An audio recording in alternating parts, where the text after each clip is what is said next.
경기도에 사는 오 실장은 아버지께 물려받은 재산으로 넉넉하게 살아가는 전형적인 무신론자입니다. 그는 평소에도 신은 없다고 하며 큰소리치고 다닐 정도로 하나님을 싫어하는 사람이었습니다.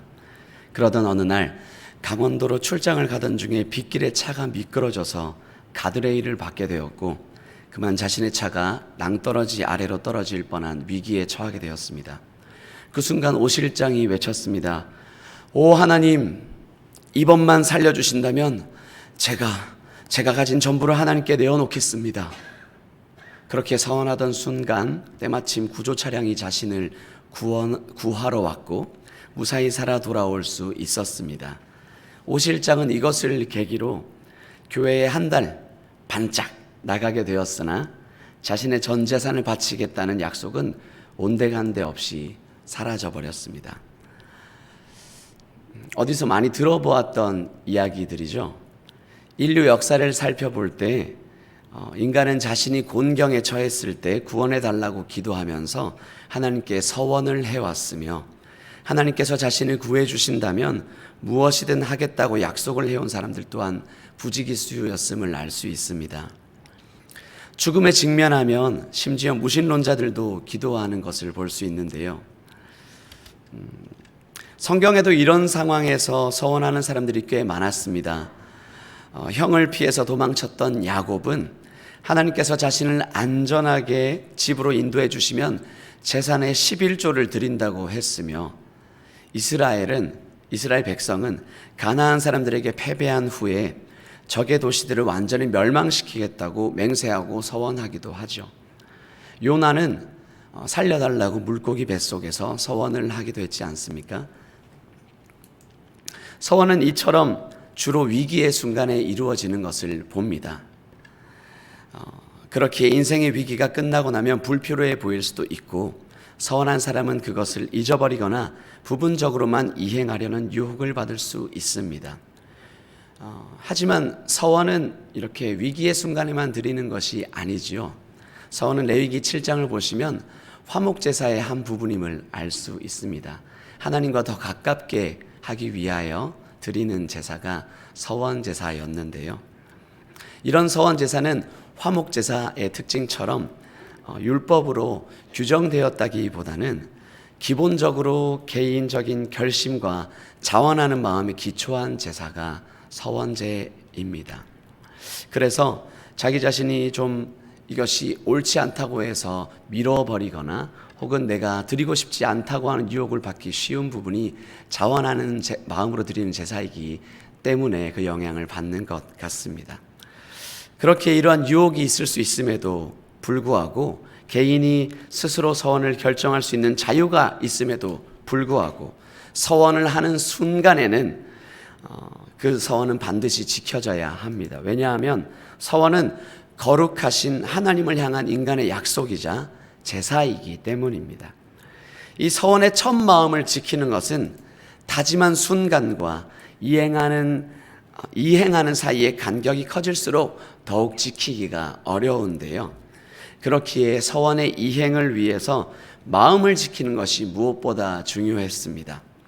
왜냐하면 하나님이 거룩하니 너희가 거룩하라고 하신 말씀에서 알 수 있듯이 하나님과의 약속은 거룩이라는 관점에서 굉장히 중요하기 때문입니다. 그럼에도 불구하고 인간과의 약속에서 피치 못할 사정에는 취소가 가능한 것처럼 서원을 한 이후에 그것을 물러야 하는 상황일 경우도 있지 않았겠습니까? 네, 서원에도 무르는 경우가 가끔씩 있었는데요. 바치고자 한 것이 부정해졌거나 혹은 내가 바치고 나서 마음이 변했을 경우에도 이것이 무르는 경우가 가능한 것을 오늘 레위기 본문에서는 볼 수 있습니다. 하나님은 인간이 그럴 수 있음을 아시고 친절하게 오늘 본문에서 가르쳐주고 계신데요. 오늘 우리는 본문을 통해서 하나님과의 약속인 이 서원을 어떻게 바라보고 이해해야 하는지 살펴보며 그 원칙을 좀 살펴보고 그리고 오늘을 사는 우리에게는 어떻게 이것을 적용하며 살 수 있을지 알아보는 귀한 시간 되기를 진심으로 소원합니다. 오늘 본문은 레위기의 제일 마지막 장인 27장의 앞부분입니다. 저희가 8월 달부터 살펴봤던 레위기의 여정은 이제 27장을 끝으로 마치게 되는데요. 21장의 제사장에 대한 규례에서부터 시작하여서 22장 후반부터 25장까지 일반 백성을 향한 규례를 다시 한번 설명하시며 23장에서는 이제 유대인의 7절기에 대해서 설명하시고 또 26장에서는 하나님께서 인간을 향한 약속을 말씀하신 뒤에 이제 27장에서는 인간이 하나님을 향한 약속, 이 서원에 대해서 다루고 있습니다. 특별히 오늘 인간이 하나님을 향한 약속, 이 서원의 부분은 사람을 바치는 것과 짐승을 바치는 것과 그리고 집을 바치는 것에 대해서 이야기를 하고 있는데요. 이것에 대해서 어떤 규례를 주시고 계신지 한번 본문을 보시며 알아봤으면 좋겠습니다. 제가 좀 전에 말씀드린 것처럼 22장 이후로는 일반 백성을 향한 규례가 쭉 펼쳐지고 있는데요. 이처럼 일반 백성 누구에게나 열려있는 이 제사 중에 하나인 서원 제사를 바치고자 할 때 우리가 알아야 할 어떤 규칙은 무엇입니까? 첫 번째, 하나님께 약속한 것을 소홀히 여겨서는 안 된다는 점입니다. 첫 번째, 하나님께 약속한 것을 소홀히 여겨서는 안 된다는 점입니다. 오늘 본문의 3절부터 7절에 등장하는 사람의 서원 부분은 하나님을 섬기는 일에 헌신하는 것을 뜻합니다. 사람을 서원한다는 것은 하나님을 섬기는 것에 헌신한다는 것을 뜻하고 있습니다. 어느 누구나 서원을 할 수 있고 자식을 대신해서 서원을 할 수도 있지만 여기서 섬긴다는 것은 스스로 하나님의 종이 되는 것을 말하는 것이었습니다. 그런데 하나님의 종으로 봉사하는 것은 레위인에게만 허용되었기 때문에 서원한 사람은 이러한 경우에 일정 기준에 따라서 그 몸값을 지불해야 됐습니다. 그런데 그 몸값은 성별에 따라서 달랐고요, 나이에 따라서 달랐으며 그리고 그 바치는 값은 성소에 있는 은으로 된 세겔로만 지불해야 했습니다. 이렇게 정해진 규칙을 한번 살펴볼까요? 한번 살펴보신다면 20세부터 60세까지의 남자 어른은 50세겔을 바쳐야 했고요, 여자 어른은 30세겔을 바쳐야 했습니다. 3절부터 나오고 있는데요. 젊은 노동자 한 명의 한 달 노동의 값이 이 당시에 1세겔 정도였다고 합니다. 그래서 계산을 해보면 따라서 50세겔은 4년 이상 노동을 하면서 단 한 푼도 남김없이 모아야 하는 돈이었습니다. 연봉으로 친다면 4년의 연봉과 더 많은 돈을 내야 되는 것인데 굉장한 액수의 돈이었죠. 그렇기 때문에 함부로 하나님께 바치겠다는 서원을 하지 말라는 의미로도 볼 수 있습니다. 그런데 이렇게 함부로 바치기 어려웠던 이 재물이었음에도 돈으로 환산해서 값을 바쳐야 함에도 불구하고 하나님은 그렇게 무자비하게 그런 규칙만 두지는 않았었는데요. 만약 가난해서 내가 하나님께 나를 바치고자 말은 했지만 이것을 감당하지 못할 경우라면 하나님은 거기에 대한 설명도 해 두었습니다. 8절을 한번 보실까요? 8절을 제가 읽어보겠습니다. 사람이 서원하는 예물로 그러나 서원자가 가난하여 내가 정한 값을 감당하지 못하겠으면 그를 제사장 앞으로 데리고 갈 것이요 제사장은 그 값을 정하되 그 서원자의 형편대로 값을 정할지니라. 아멘.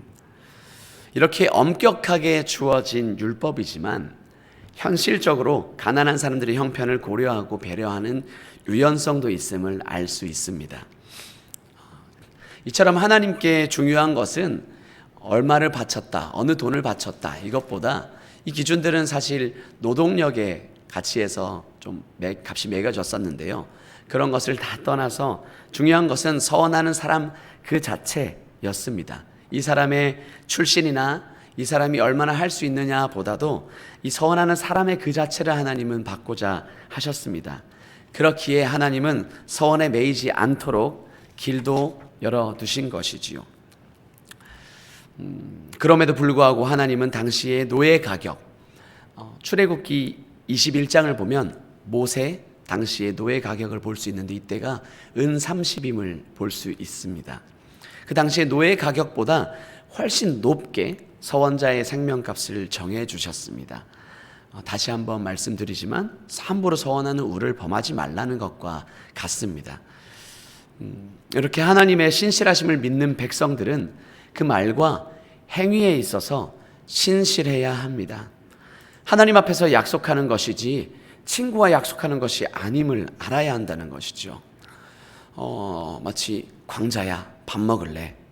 그러자. 철수야, 미안, 나 오늘 약속이 있다.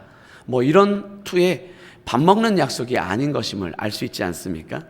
하나님의 백성은 서원하는 일 자체를 아주 무겁게 여기고 그 약속은 충성되게 꼭 지켜야 합니다. 서원하고도 지키지 않는 것은 하나님의 것을 내가 도둑질하는 것과 다름없음을 알아야 하겠습니다. 개인적인 필요에 따라서 섣불리 서원하지 않고 이렇게 말해야 함을 예수님께서도 헛맹세, 차라리 너희 서원하지 말고 예는 예로, 아니오는 아니오로 답하라고 마태복음 5장에 말씀하고 있지 않습니까?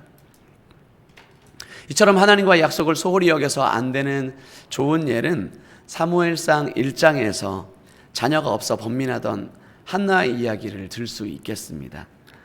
사사시대의 패역함 가운데서도 하나님은 기도하는 한나를 통해 이스라엘의 하나님의 마음을 아는 백성이 없음을 알게 하시고 한나와 소통하시지요.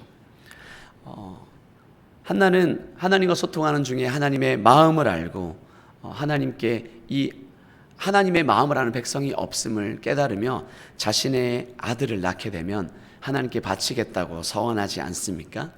한나는 그 서원의 약속을 서원을 잊지 아니하고 사무엘이 태어났었을 때 나중에 이 약속을 소홀히 하지 않고 하나님께 끝까지 약속을 지키며 바치는 것을 볼 수 있습니다. 하나님은 그 한나의 마음을 귀히 여기시고 세 아들과 두 딸의 복을 베푸십니다. 이 서원이 하나님과의 거룩이라는 관점에서 굳이 매이지 않을 수도 있는데요. 나쁜 예를 좀 보자면 입다의 예는 안타까움을 남기는 것 같습니다. 당시 사사시대의 극악상에 물들어 있었던 입다는 이방제사의 형태였던 인신제사를 하나님께 서원하게 되죠. 제사의 형식도 잘못되었을 뿐더러 하나님은 인신제사를 받지 않으십니다. 아브라함에게 이삭을 잡으라고 했을 때도 그를 시험할 뿐이었다고 성경에 분명히 명시되어 있지 않습니까? 그럼에도 불구하고 입다는 집에서 누구 중 한 사람이라도 나오면 그 사람을 바치려 했던지도 모르겠습니다. 그 말을 던지지요. 그런데 자신의 딸이 자신의 제일 처음에 자신의 눈에 보이자 절망하게 됩니다. 하지만 입다가 민수기 30장의 이 내용을 알았다면 서원한 것을 무효화하며 자기 집의 어린 딸에 대한 내용을 취소할 수 있었음을 알았어야 했습니다. 이렇게 하나님께 사람을 바치는 것의 그 원칙은 하나님께 약속한 것은 소홀히 여기면 안 된다는 것인데 그것에도 하나님께서는 다른 피할 길을 예비해 주셨다는 것입니다. 우리는 이것을 기억해야 되겠습니다. 또한 서원제를 바치고자 할 때 우리가 알아가야 할 또 다른 규칙이 있는데요. 두 번째, 거룩이 훼손되어서는 안 된다는 점입니다. 거룩이 훼손되어서는 안 된다는 점입니다. 오늘 본문에 나오는 서원은 화목제, 하나님과 화목하게 하는 제사 중에 한 종류인데요. 서원제는 그 화목제의 한 종류입니다. 우리가 하나님과 더욱 가까워지기 위해서 작정하고 서원할 때 드리는 제사가 서원제인데요. 우리는 레위기를 살펴보면서 거룩의 개념에 대해서 처음부터 끝까지 살펴보았습니다. 한 목사님께서 말씀하시길 이 레위기안을 하나로 축약한다면 거룩이라는 말로 된다고 말씀하셨는데 이 거룩이 무엇입니까? 거룩은 하나님 앞에 구별되는 것입니다. 말 그대로 따로 떼어놓는 것입니다. 단지 똑같은 사람, 똑같은 짐승, 똑같은 집일 뿐인데 하나님께 바치려고 내가 따로 떼어놓는 순간 이것은 거룩한 것이 됩니다. 거룩한 사람이 되고 거룩한 짐승이 되고 거룩한 집이 됩니다. 그것이 무엇이든 상관없이 말이죠. 하나님께 구별되는 순간 이것은 거룩한 것이 됩니다. 이 거룩의 개념을 레위기에서는 처음부터 끝까지 일관되게 얘기하고 있는데요. 이 마지막 장인 27장 서원제사에서도 동일하게 거룩의 개념을 볼 수 있습니다. 오늘 본문 13절, 15절에서는 하나님께서 하나님과 인간과의 약속을 무르거나 바꿀 수 있는 경우의 수를 제시하고 있는 것을 볼 수 있습니다. 그 이유는 방금 말씀드린 대로 다름 아닌 하나님의 거룩이 훼손되는 것을 막기 위해서입니다. 인간은 너무나도 쉽게 변하지요. 사람의 본성상 당연한 일이지만 무분별하게 변경하거나 무르는 일은 허다하게 일어납니다. 식사 약속이 쉽게 바뀌는 것만 해도 그렇고 내가 꼭 이것을 하겠다 해도 어떤 일이 일어나서 바뀌기도 하고요. 예기치 못한 일로 인해 우리의 약속은 쉽게 무너지기 마련입니다. 그런데 하나님 앞에서의 이 무르는 일은 하나님 앞에 거룩하게 구별된 것을 내가 물러야 하는 것이기 때문에 하나님께 거룩하게 구별된 것이 훼손되는 결과를 가져옵니다. 따라서 서원하여 드리는 것을 무르고자 한다면 어떠한 규례가 필요한데요.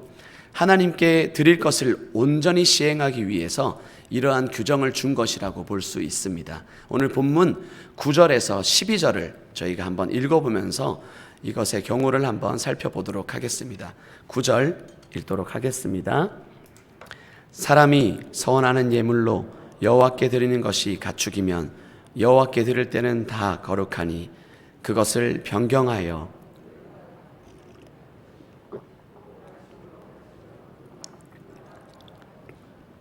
부정하여 여호와께 예물로 드리지 못할 가축이면 그 가축을 제사장 앞으로 끌어갈 것이요 제사장은 우열간의 값을 정할지니 그 값이 제사장의 정한 대로 될 것이며 아멘.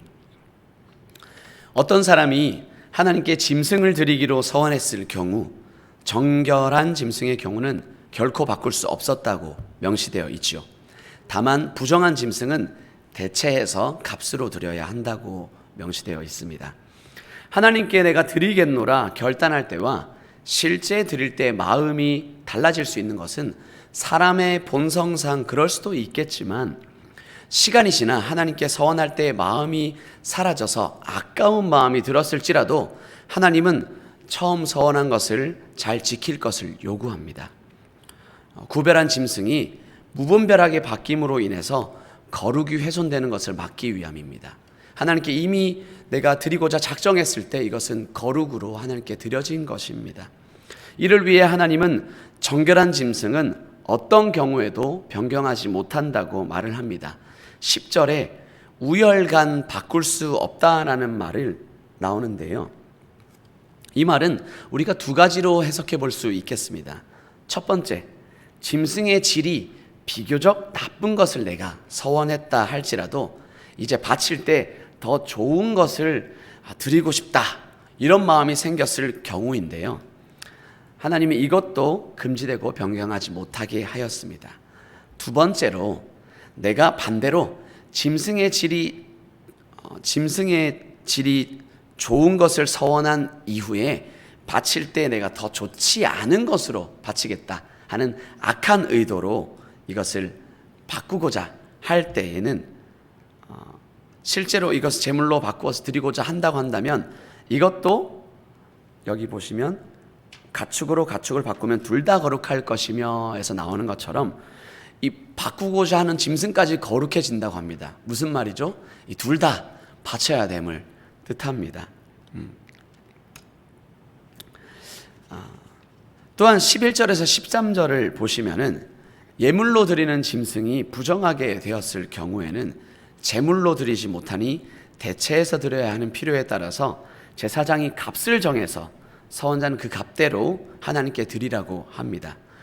이때 부정하게 된 짐승, 좀 그 고안이 상하거나 하는 경우에 대해서 레위기 앞에서 설명이 되고 있죠. 제물을 바칠 때 상하게 된 제물을 내가 서원을 했을 경우에 이게 원래는 그렇지 않았는데 제물이 상하게 된 경우를 말하는 것이겠죠. 이럴 때는 제물로 드리면 안 되니까 이미 거룩이 하나님께 바쳐졌는데 이것이 하나님 보시기에 거룩하지 않은 짐승이니 이것을 값으로 대체하라고 말을 하고 있는 겁니다.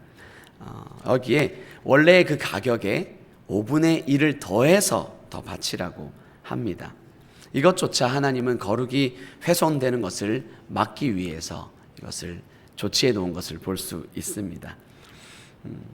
한번 서원한 동물도 다 하나님의 것으로 구별되는 것이기에 처음 서원한 것보다 덜 좋은 것으로 바꾸려고 하면 둘 다 하나님의 것이 되고 부정하게 되어서 서원을 무르게 되었다 할지라도 이미 마음으로 바친 거룩 따로 구별되었기에 바치려고 했던 제물의 5분의 1의 가격을 더 얹어서 하나님께 드리라고 말을 합니다. 5분의 1의 가격을 더 얻는 것은 레위기 6장에 나오는 속건제 규정을 따르는 것과 같은데요. 이것은 마치 하나님께 내가 드리고자 했지만 바치지 못하게 되었지 않습니까? 그래서 이게 거짓 맹세가 된 것처럼 분류해서 5분의 1의 값을 더 드리라고 하는 원칙이 여기서 적용되게 되는 것입니다. 여러 가지 이야기가 나오고 있는데 결국에는 하나님은 거룩이 훼손되는 것을 원하지 않는다는 말이지요. 이것은 좀 더 나아가서 14절 15절에 집을 바치는 것도 마찬가지인데요. 집을 바칠 때는 제사장이 그 집을 방문해서 집의 상태를 파악하고 값을 정하게 되었습니다. 이렇게 하나님께 드려진 집은 영원히 성전에 속하게 되어서 희년이 되어도 다시 원주인에게 돌아가지 못했습니다. 레위기 25장 29절 30절을 좀 보시면은 나중에 찾아보시고요. 보시면 성벽이 둘린 성읍에 있는 예시가 나오는데요. 새벽에 오신 분들은 아시겠지만 이 성벽이 둘린 성읍에 있는 가옥의 경우에는 1년 안에 내가 바쳤을 경우에 다시 사고 싶다 하면 물을 수 있다고 나오고 있습니다. 그러나 그 이후에는 희년법이 규정에서 예외가 된다고 말을 하며 아무리 희년이 되어도 돌려받지 못한다고 명시되어 있습니다. 만약 1년 안에 이것을 돌려받고 싶으면 역시 동일하게 5분의 1의 가격을 더해서 바치고 그 집을 다시 살 수 있다고 합니다. 집으로 생각하면 원래 집값의 20%를 더 내는 거죠. 지금으로 생각했을 때 집이 1억이라고 한다면 1억의 20%는 2천만 원 맞죠? 1억 20% 맞죠? 1억 2천을 더 내야 되는 돈을 지불해야 하니까 아마도 그 집을 되돌려 받는 것은 현실적으로 좀 어려웠지 않았을까 봅니다. 지금과 같은 은행이 있는 것도 아니니까 말이죠. 이렇게 하나님은 한번 거룩하다 하신 것을 훼손하는 것을 별로 좋아하지 않으십니다. 거룩의 훼손을 막고 싶으셔서 이런저런 하나님께서 조항들을 마련해 두신 것입니다. 사랑하는 신광의 성도 여러분, 세상에 구별되어서 원래는 거룩하게 살아가야 할 우리들이 자원에서 죄를 짓고 그 죄책으로 인해서 고통받고 있을 때 우리들의 거룩 훼손을 옳지 않게 보시고 거기서 풀려나게 하기 위해서 우리의 생명값보다 더 크신 예수 그리스도를 보내시사 십자가 지심으로 우리를 다시 거룩하게 구별해 주셨습니다. 그러함으로 인해 세상에 속한 자에서 세상에서 구별된 자로 만들어 주셨습니다.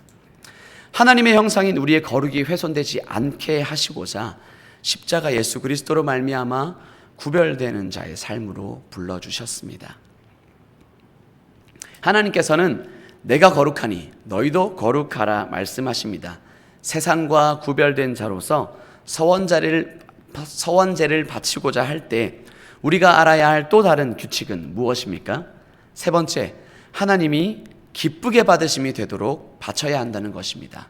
하나님이 기쁘게 받으심이 되도록 바쳐야 한다는 것입니다. 하나님께 드리는 제물은 아무렇게나 드리면 안 됩니다.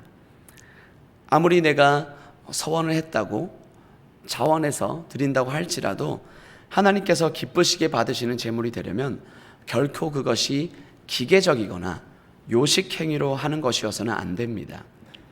하나님은 이 서원에 대해서 또 말했었던 22장 17절에서 25절에 서원 제물을 바치는 원칙에 대해서 거기서도 말하고 계시는데요. 쭉 살펴보시면 이런 말이 나옵니다. 하나님이 기쁘시게 받아야 한다는 말을 하십니다. 하나님이 보시기에 기뻐야 하는 것이 서원 제사의 마음이라는 것입니다. 이렇다는 말은 하나님이 기뻐하길 바라는 마음의 중심으로 내가 이 제물을 드려야 한다는 것입니다. 내가 서원했으니 억지로 드려야겠다가 아니라 이왕 서원된 것이라면 내가 기쁜 마음으로, 자원의 마음으로 하나님께 드려야 된다는 것입니다.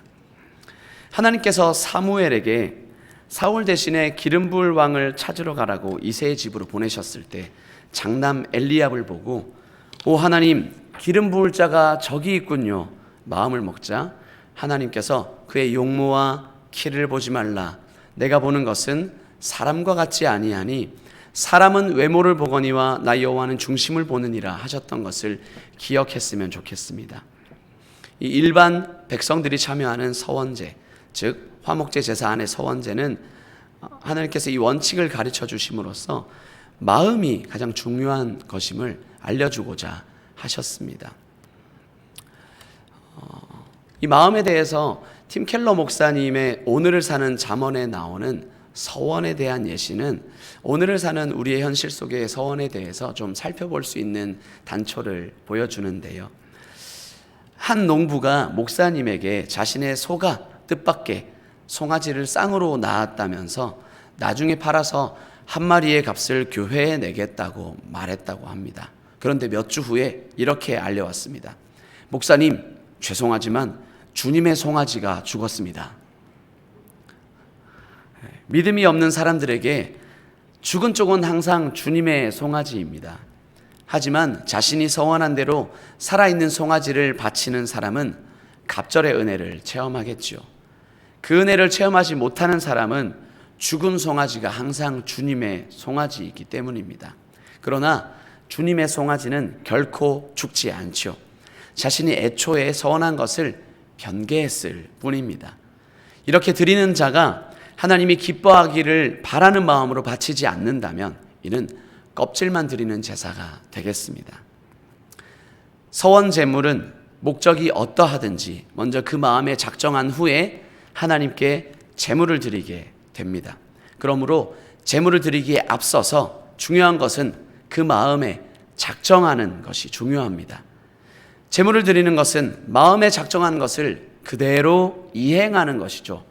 마음의 작정이 제물로 드러나는 것입니다. 오늘날에도 이것은 마찬가지가 되겠습니다. 하나님께서는 나의 말로만 하는 예배를 받지 않으십니다. 내가 하나님께 드리고자 하는 것이 있다고 말로만 뱉었을 때 하나님은 이것을 말로만 받지 않으시죠. 하나님께서는 내 말과 그 이후의 행동이 일치하는 것을 보고 싶어 하십니다. 마음에는 없지만 내가 억지로 드리는 예배를 하나님이 그 서원의 제사를 받으신다 하더라도 그 마음의 중심이 보셨을 때 하나님이 기쁘시지 않으다면 이것은 올바른 제사가 아닐 것입니다.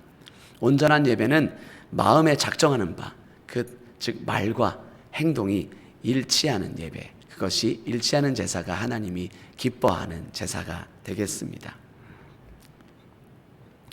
서두에 나왔던 오실장에게 자신이 가진 전부를 드리겠다는 서원은 꼭 지켜야 하는데 이는 하나님과의 약속을 소홀히 여기지 않고 하나님의 거룩을 훼손하지 않으며 하나님이 보시기에 기쁘게 바쳐야 하기 때문이라는 것을 누군가 가르쳐 줬더라면 그것을 행함으로 하나님의 축복을 받았을지도 모르는 일입니다.